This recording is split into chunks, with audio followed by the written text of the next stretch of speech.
Hey everybody, you're listening to the Maine Morgue. I am your host, Jamie Santamore. Maine Morgue is brought to you this week by Wicked Carnival Productions and their latest film, Sins of Man 2 Vengeance, which will be released on DVD this Halloween. I'm going to kick off this week's show with some fan questions that I've gotten over the last week that I really think need to be addressed on a wider scale than they have been. First question this week, doing an audio podcast versus doing a video podcast. Why I chose audio. I've talked about this a bunch of times in blogs and in interviews. I'm a better writer and director than I am an actor. And I am much more comfortable sitting here in my office talking to a microphone than I am in front of a camera. I find that when I'm doing a video, I get distracted by the camera and I'm always focused on looking at the camera more than I'm focused on what I'm talking about. So that is one reason, and the major reason, I chose to do an audio podcast. However, I'm thinking about adding a movie review segment to the show, which would be a video. So if that's something you guys would like to see, you can drop me an email, themainmorgue@gmail.com, or you can send me a quick tweet at themainmorgue, Maine as in the state in both cases. The other question that I've been getting a lot this week pertains to the video I released midweek last week about stepping down as the director of the next Sins of Man movie, which is Sins of Man 3 Tribulation. There are a few reasons that I decided that it was best for me to walk away from the director's chair and walk away from the director role of this movie. And a lot of people have been asking, if this is my baby and this is my story and I wrote this, why would I, in the final phase of the trilogy, step away from the director's chair? And it's really simple.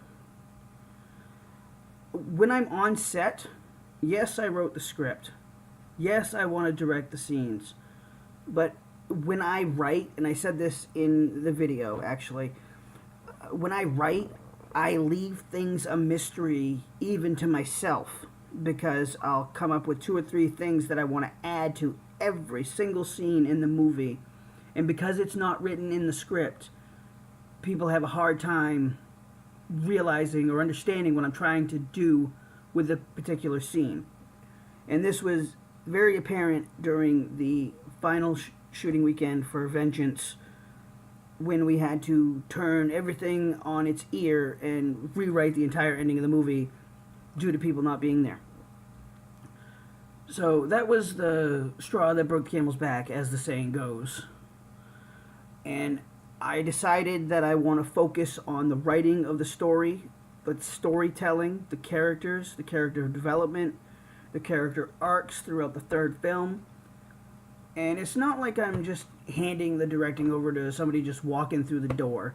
Chris Fife, who is my executive producer, as well as my cameraman, audio guy, music guy, my right-hand man, as we call him, the jack of all trades, because the man can do anything, and I mean anything. I'm handing him the director's job because he's been there since day one on Rise of Mortis.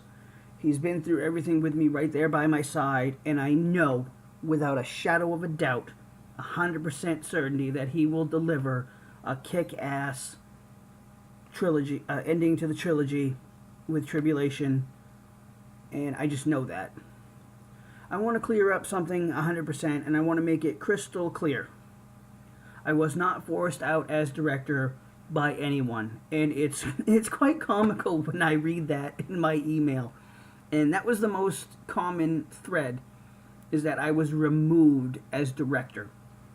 And it's funny, and I laugh about it, it's comical, because I'm the founder and the owner of Wicked Carnival Productions.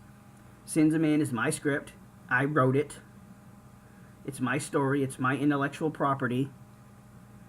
So who exactly would kick me off this project other than myself? Yep, I'm going to tell y'all, I'm going to confess right now here on the podcast, I fired myself. I fired myself as a director, okay? There, you heard it here, right here on the Maine Morgue. I'm probably the first director in the history of filmmaking to fire themselves. It's just funny. So anyways, I'm going to wrap this up. We're going to have a short little break here with a commercial. Stay tuned, everybody. Welcome back to the Maine Morgue. I am your host, Jamie Santamore. Segment 2 this week is going to be centered around the announcement I made last week on cinemamovie.com and on YouTube. The video basically divulged to the world that I would be officially stepping down as director of Sins of Man 3 Tribulation, which is our final film in the Sins of Man trilogy. And there are a few reasons that I decided to step down. Mainly because I wanted to create the best possible movie with the resources we have available to us. And the best way for me to do that is to concentrate on the storytelling and the writing of the script. And I want to be 100% clear with everybody. I was not forced out by anyone. This was a decision that I came to on my own after conversing with the person I selected to take my place as director. And I laugh whenever people email me and ask me if I was booted from the project. Because I am the owner and the founder of Wicked Carnival Productions. Sins of Man is my screenplay, my idea. So who exactly would force me off the project? I mean, it's my own project. And it's comical when you stop and think about it that way. I made this choice because it is what is best for business. It is what is best for the project and the franchise. And I'm leaving the directing up to a much more qualified person, that being Chris Fife, who is my executive producer on the first two movies, my cameraman, my audio guy, my sound guy, my music man. He does so much behind the scenes that I think he will do a much better job than I can as the director of Sins of Man 3 Tribulation. Now, I'm not walking away from the project completely. As I stated in the announcement, I'm writing the script. I'm staying on as script supervisor, so I will be there on set every day. And I'm staying on as a producer, so I will have somewhat of creative influence on the project. And Chris and I get along amazingly, so I don't think there will be any issues whatsoever with us having conversations on set. I don't think it'll get heated at all. And I think he's going to deliver an amazing film. I'm 100% sure that he can do this. And I know he's going to make an awesome film to finish off the Sins of Man trilogy. I'll be right back after a word from another one of our sponsors. You're watching the Maine Morgue. Welcome back to the Maine Morgue. I am your host, Jamie Santamore. And right now I'd like to take the opportunity to talk about the Comic-Con trailers. I've seen a bunch of them on YouTube. I follow all of that stuff. Last week, of course, was San Diego Comic-Con. And as I said last week's show, I'm a huge comic book movie fan and TV shows fan. And I have to say, the one that I was intrigued by the most was the Justice League trailer. I think that movie has the potential to be huge for DC and close the gap even closer with Marvel. And I think they're going to do that in a couple of weeks with Suicide Squad, along with Batman v Superman. I think the next three films from, well, not really the next three films, but I think those films are really going to close the gap between DC and the Marvel Cinematic Universe for box office dollars. Arrow Season 5 looks awesome. I love where they're going with the story. I can't wait to see what happens. Flash Season 3 looks incredible. and I had forgotten that he was in a alternate time zone or a time alternate Earth at the end of the last season. So I was watching it the first time I watched a Flash season 3 preview. I was like, "What the fuck is going on right now?" And then I remembered. I'm like, "Oh yeah," so it made more sense to me. Outside of comic books, Kong Skull Island, oh my freaking god, looks awesome. And I like the way in that trailer that they didn't give you a long-term look at Kong. It was just little things here and there. You saw his torso or his head or his arm or his leg or his foot. Really well done trailer for a film that a lot of people are looking forward to seeing, because everybody knows that in, I believe it's 2020, there's going to be a Godzilla versus King Kong film. Or it's in the works, supposedly. The last film I want to talk about, or the trailer rather, is Marvel's Doctor Strange. And while I don't know much about Doctor Strange, the character, from the comic books, I will say that that trailer looked very interesting to me. And the reason it was so interesting to me was it was very visually striking. It caught my attention. I actually watched the entire thing. I didn't look away from the screen one time. Much like the latest Suicide Squad trailer that they revealed at Comic-Con. I'm so excited about that movie. Alright, I'm going to step away for another quick little ad, and I will be back in a few.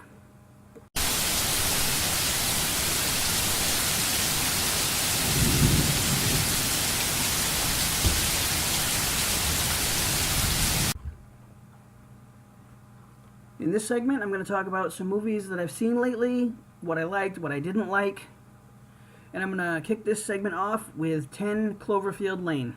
I watched that with my wife actually this morning, and while I didn't like it at first, I liked it as it went on, and the ending was freaking awesome.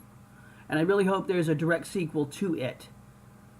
I mean, they said that, 10 Cloverfield Lane is in the Cloverfield family, because everybody heard 10 Cloverfield Lane and they assumed that it was Cloverfield 2, which I still hope that they make. But I won't hold my breath. The next movie I want to talk about is the Ultimate Edition of Batman v Superman. They added a lot of stuff that I thought should have been in the original film. I like the extension of the fight with Doomsday, and I was shocked when I first saw it.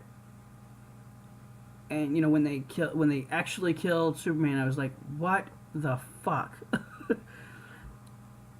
And I think if they bring him back for Justice League, it will be awesome. And I don't think you can have a Justice League movie without the Man of Steel. I also don't think you can have a Justice League movie without Hal Jordan, aka the Green Lantern. Now, that's not to say that Ryan Reynolds should reprise his role as Hal Jordan / the Green Lantern. But fans know Hal Jordan as the Green Lantern more than any other Lantern in the cinematic universe. Now, I'm not saying comic book fans are more privy to Hal Jordan than other Lanterns. Of course, they know all the Lanterns, for those of you that have read the comic books for decades. I'm saying cinematic movie fans know Ryan Reynolds as Hal Jordan, the Green Lantern. And I think he would be the perfect Lantern for the Justice League movie. Speaking of the Green Lantern, I recently rewatched the 2011 film Green Lantern. And I have to say, and I'm probably going to get a lot of hate mail for this, but I'm going to just come out and say it. I disagree with the majority of fans. I loved the movie. I thought it was a brilliant origin story for Hal Jordan, the Hal Jordan Lantern, excuse me. They should make the sequel with Sinestro as the Yellow Lantern, and I think it would be a great film with a great writer-director combo behind it. And of course, Ryan Reynolds as Hal Jordan, the Green Lantern. That will probably never happen because Ryan Reynolds had a very bad relationship with Martin Campbell, the director of the 2011 film, and was actually, from what reports say, happy that the movie bombed at the box office because he knew there would never be a sequel. DC Studios, please make a sequel to Green Lantern.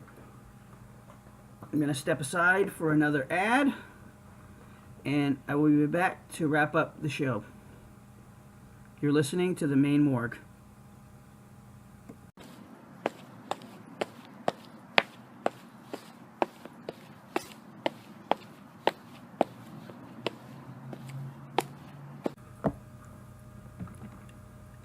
You know, I've been really quiet about things lately, and even not lately. Since I started this crazy adventure, I often wonder why independent filmmakers feel the need to always, 24/7, 365, compete with each other and run each other down and talk negatively about each other's projects. And I totally get 100% that it is a business, it's competition, and you're competing for DVD dollars. I get that. But wouldn't it be a better industry if we helped each other? A good friend of mine, Raz T. Slasher, who has a podcast, Raz and Dark podcast, which I've been on a few times, taught me very early on, during the process of making Sins of Man, Rise of Mortis, that you should always help somebody if you can. And I do that by casting people in movies that just want to be in a movie, just want to break, just need that little bit of experience being in a slasher film can give them, you know, that little nudge in the right direction. And I love that part of my job. And, you know, it's funny, Alan Dillingham, I believe is his name, he was actually at my second table read for Sins of Man 2 Vengeance. He's a local filmmaker here in Maine. He's working on releasing, I believe the title is Dollhouse, starring Sherry Collins.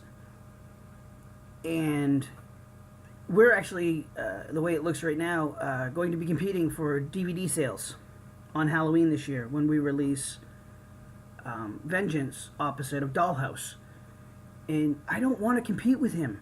I don't want to say, hey, I sold more DVDs than you. I don't want to be a dick about it, you know? And I've actually thought about reaching out to him and maybe inviting them to do our meet and greet schedule with us if we can get it all hammered out. Because I want to be able to build connections with people, and if I can help people in any way, I want to do it because it's good to help people. Raz T. Slasher and I actually had a conversation, and I'm not even sure if it was on the podcast, but if we're at a convention and he sells 100 DVDs and I only sell 12, am I going to be pissed off that he, you know, sold almost 10 times more DVDs than I did? Hell yeah. But as a businessman and a friend, I'm going to say, yo, dude, that was awesome. I'm glad you sold that many DVDs. What did you do that I didn't do? And I'm going to take what he tells me and apply that to my next convention appearance and see if I can't boost my DVD sales. I want to compete with people, but I don't want it to be so cutthroat that you can't form friendships, that you can't form business relationships outside of friendship. I mean, I want to be friends with people, and I know we have to compete, but I just don't want there to be this high level of tension among indie filmmakers. And I know about competition. I wrestled for 20 years, 20 plus years, so I know about competition. But it doesn't always have to be cutthroat, I guess is the point I'm trying to make. I have a lot of friends in the industry that I didn't have a year and a half ago, that I've learned from, that I've talked to, that I compete with. And it's competition for them. It's not competition for me. I'm over here in my little corner doing Wicked Carnival Productions, doing the Sins of Man franchise, happy with my station in life. Do I want to be successful? Absolutely. Do I want to sell 100 DVDs every time I do an appearance? Absolutely. Do I consider myself a failure if I don't? Absolutely not. When we did our DVD release party at Bull Moose in North Windham, Maine last year on October 30th, I said to Chris, who I was riding with to the event, if we sell one DVD today, I will be happy. I will consider this event a success because one person believes in what we are doing. One person thought enough of our trailer where they came in and they bought a movie. That's success to me. For every DVD you sell, you're successful. For every film you finish, you are successful. Don't look at success as I have to sell 1,000 DVDs so I can buy a big house, so I can drive a brand new car, so I can dress in the coolest clothes, and on and on. And for me, success is, like I said, holding that DVD, having one person buy it. We actually sold 11 copies at the DVD release party, which I thought was a huge number. You know, I planned on selling half that in my mind. So, you know, it was successful. And I don't judge success like everybody else does. I don't judge success by what kind of car people drive, or the clothes they wear, or the places they go to eat, and all that stuff that most people do. Success to me is the little things, like getting my consignment deal with Bull Moose, doing an on-sale event, in-store event, creating a website or two. And that's another thing. I was actually talking today to Tina Grinitzis, who runs Grinitzis Photography. You heard her ad that she had me read during the show today. And she was so excited about getting some ad space on my little podcast. And it's somebody that I can help maybe grow their business. And that's just it. I want to help people. I live in a small town. For those of you that don't know, Bridgeton, Maine is a very small, tight-knit community. And I love the people that live here, except for the tourists, because we're in a tourist town. But, you know, that's par for the course. And I want to help people like Tina and Michael Grinitzis. I want to help people that run small businesses. If I can help them grow their business, maybe down the line they can help me. I'm not looking for help. I'm not asking for you to help me. But if I can help you, that makes me a better person, I think. With that said, I'm going to wrap up this segment by saying that stop competing in a cutthroat manner. Let's all work together and lift up indie film and indie horror. That's all I'm saying, folks.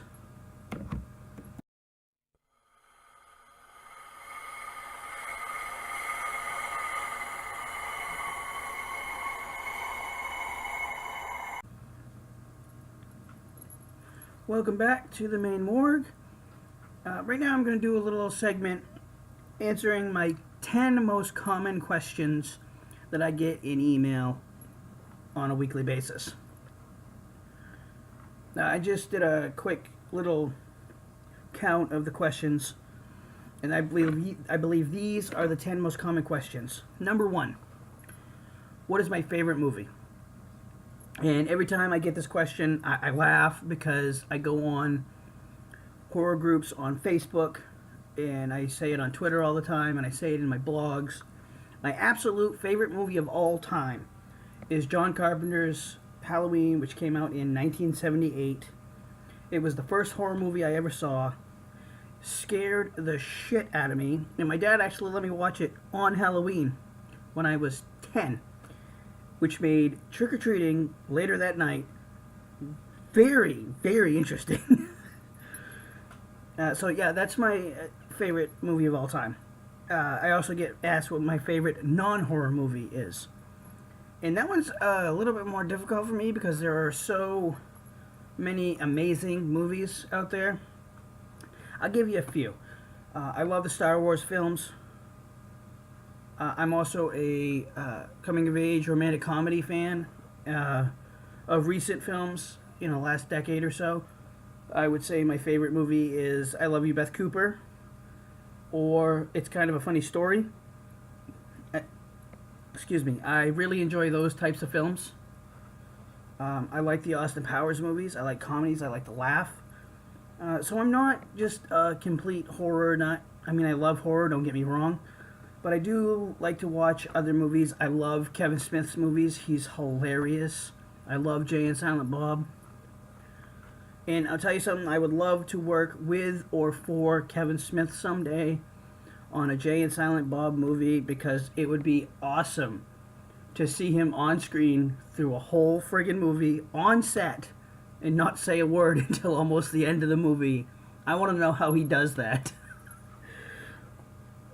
uh, Another question I always get is my favorite sports teams. And I don't talk about sports too much other than here on the podcast, on my social media or anything like that. I'm a diehard Pittsburgh Steelers fan. I'm a diehard Braves fan. We suck horribly. I'm a Red Sox fan. I'm a Pittsburgh Penguins fan.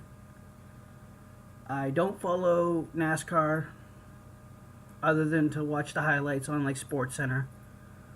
I'm an MMA fan. Uriah Faber is my favorite MMA fighter, even though he's on a bit of a losing streak. And I hear he's contemplating retirement, but I mean, he's not a sports team, but you get the idea. Another one I get almost weekly, I would say probably a couple times a week, is my favorite wrestlers, because I'm a huge professional wrestling fan. Some of these guys you probably never heard of, but Bobby Fish, Kyle O'Reilly, collectively known as Red Dragon. The Club, comprised of Luke Gallows and Carl Anderson, who are also former members of the Bullet Club. Kenny Omega and the Young Bucks are the elite of Bullet Club. They're among my favorites. I also like AJ Styles. And of course my old school favorite, as always, has always been Nature Boy Ric Flair. The next question I get is my hobbies, obviously outside of writing. I collect autographs. I have, I believe last count was 30 Friday the 13th autographs. I have each DVD signed by one of the cast members from each film. I have magazines, pictures, posters, all kinds of stuff. I love playing with my kids. That's one of my favorite hobbies. They love to beat up daddy, so it's kind of cool. Another one I get is my dream job. And I assume that the people that asked me this question are talking outside of the dream job I'm currently living in, making films. My dream job, and it's going to sound silly, but I would love to be a real-life superhero. I don't know what my abilities would be, but I would just love to be able to save people and give back and always do the right thing. I would love to have like a Green Lantern ring that actually, worked. And I do have one. I'm actually wearing it right now. My late brother willed it to me when he passed away, and I very often wear it because it keeps me close to him. Another question I get is my favorite food. And it used to be steak and french fries and gravy, but I've been a vegetarian for the last 4 years, almost 5. So my favorite food now is pizza. Cheese pizza, veggie pizza, homemade pizza. My favorite drink is another question. And it's funny, and I laugh every time I get this one, because I'm what is known as straight edge. I don't smoke, I don't drink, I don't do drugs. So when I answer this question, my favorite drink is always Diet Mountain Dew, Diet Pepsi, Diet Coke, Diet Dr. Pepper. And if you're wondering why I drink diet soda, it's not to lose weight or to feel better about myself. I drink diet soda because I'm also a diabetic. So it kind of limits my choices as to what I can drink.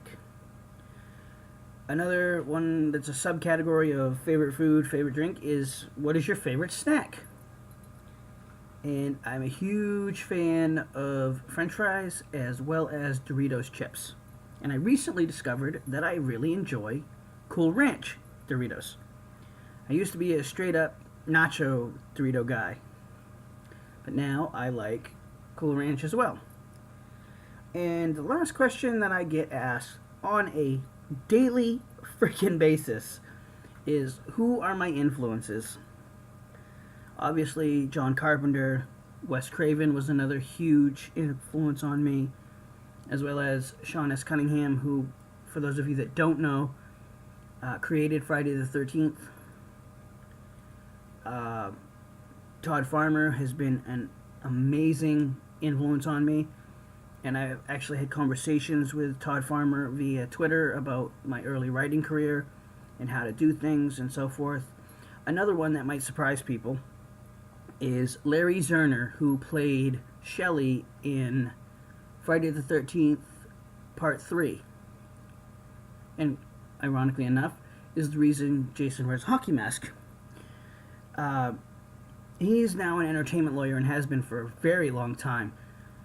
He always helps me via social media when I have questions about the legalities of writing things in my movies and using like prop soda bottles if I have to cover up the labels or take the labels off, things like that. So I would say those are my main influences, and as well as some people I'd like to work with. I would love to work with Kevin Smith. I would love to work with Scout Compton, who was Laurie Strode in the Rob Zombie Halloween films. I would love to work with Danielle Harris. I think she's an amazing genre actress. And I've had the opportunity to work with some wonderful local working actresses who do a lot of amazing films. My friend Sherry Collins, who is in Sins of Man 2 Vengeance, was actually just in Ghostbusters. She was an extra in one of the party scenes. So those are the 10 most common questions I get asked on a regular basis. I hope you've enjoyed this, and if this is something you'd like to see me continue to do weekly on the podcast, I'll take 10 questions every week and just answer them for you guys. I'll be right back. You're listening to the Maine Morgue.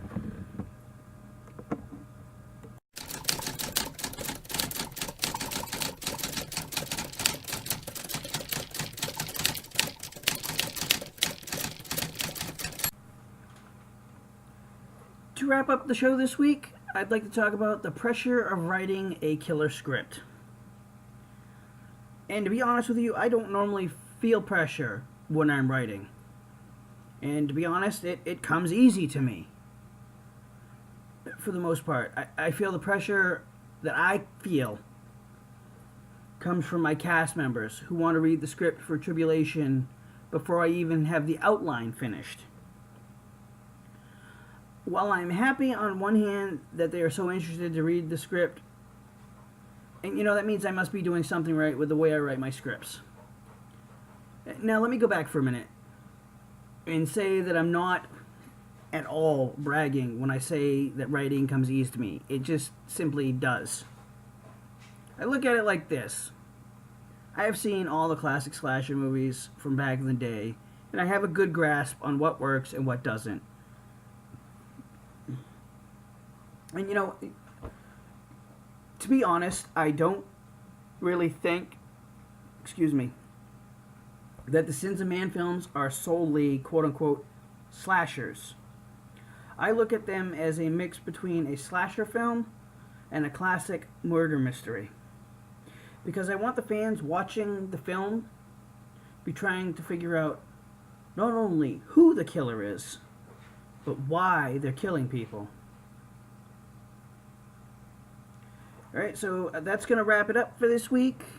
Thank you for listening to the Maine Morgue. Thank you for checking out Wicked Carnival Productions and our upcoming film, Sins of Man 2 Vengeance. Once again, you can pick up Sins of Man Rise of Mortis on DVD at bullmoose.com and in Bull Moose stores across the beautiful state of Maine. Stay humble, stay hungry, everybody, and I'll be back next week.